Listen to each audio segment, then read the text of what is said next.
One of my guilty pleasures in life is seeking out low-budget or poorly made films, such as Killer Couch, Sharkula, and Sharknado, films you may or may not have heard of, and watching these with friends so that we can laugh at its sheer absurdity or creativity. The movie I will be analyzing is The Velocipastor, a movie that matches this criteria perfectly, and honestly, in my opinion, one of the best of this criteria. Released in 2018 with a mere budget of $11,000, The Velocipastor isn't a masterpiece in any means, and shouldn't be judged based off of what you would judge The Godfather or 2001 Space Odyssey, but judged on its silliness and just how enjoyable it would be to watch with friends. One aspect I would like to talk about is its self-aware absurdity. One good example of this would be its final twist of the movie, where it is revealed that the apprentice of the main villain is the protagonist's brother. The reason why it's so absurd is for two scenes specifically, it shows the protagonist interacting with his parents, and they say stuff like, "Oh, you're my favorite child. You're my you're my only child." Blah blah blah. And when after this twist is revealed, we go in a flashback where it's those same scenes, but we pan over to where the brother is. For example, in the second scene, where they're in the car, it pans to the trunk where he's just looking so upset. It is one of the funniest reveals and scenes of the entire movie. The second aspect I would like to mention is its weirdly good quality, especially for the budget, such as its acting, where the two protagonists have pretty good chemistry, but also the over-the-top performances they have.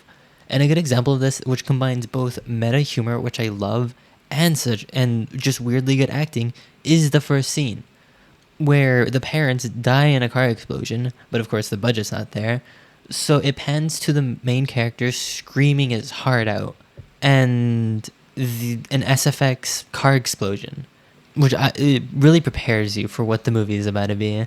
Another aspect is just how weirdly good the editing is, with the constant changing shots and dynamic compositions, where normally movies of this sort just have a static shot, and then we move on to another scene of another static shot, or just a really shaky camera.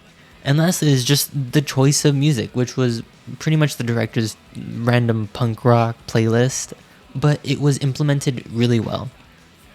Especially with the music, what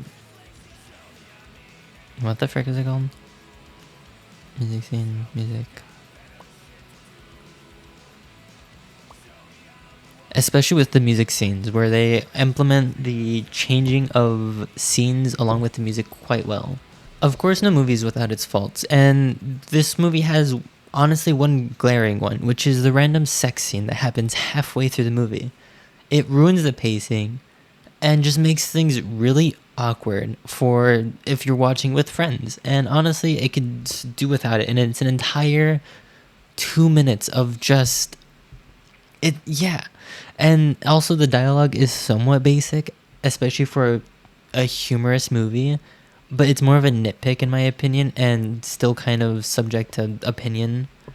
Now, I knew trying to find a review for this movie would be quite difficult due to its niche nature, and my original idea was to show a friend who I believed would hate it and have them review it, but much to my dismay, they did end up liking it. So instead, after a bit of searching, I found an actual review by Tuesday Blue, and her first point is that it mocks too many genres: horror, science fiction, fantasy, action, and romance, which I disagree to an extent.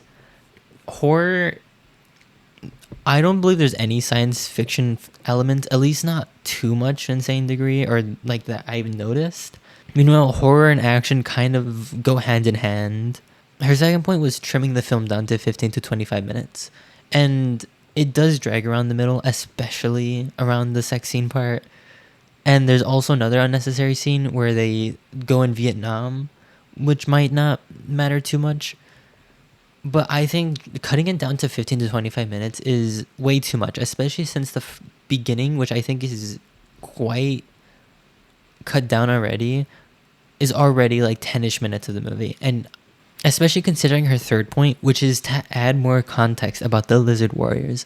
And maybe a flashback would have been funny or something, but based off the budget, Now, of course, this movie isn't some masterpiece, but it is a hilariously fun 70-minute watch that I do recommend, especially if you're watching with friends or if you're incredibly drunk. Either or works. And that is why it's one of my favorite movies of the budget type. Well, this is the end of the remix video, but I would like to say thank you for having such a fun class. And sorry for always turning in my essays late. I have ADD, and recently my insurance company has stopped providing money for it due to some policy change, and I can't, a lot of weird things going on.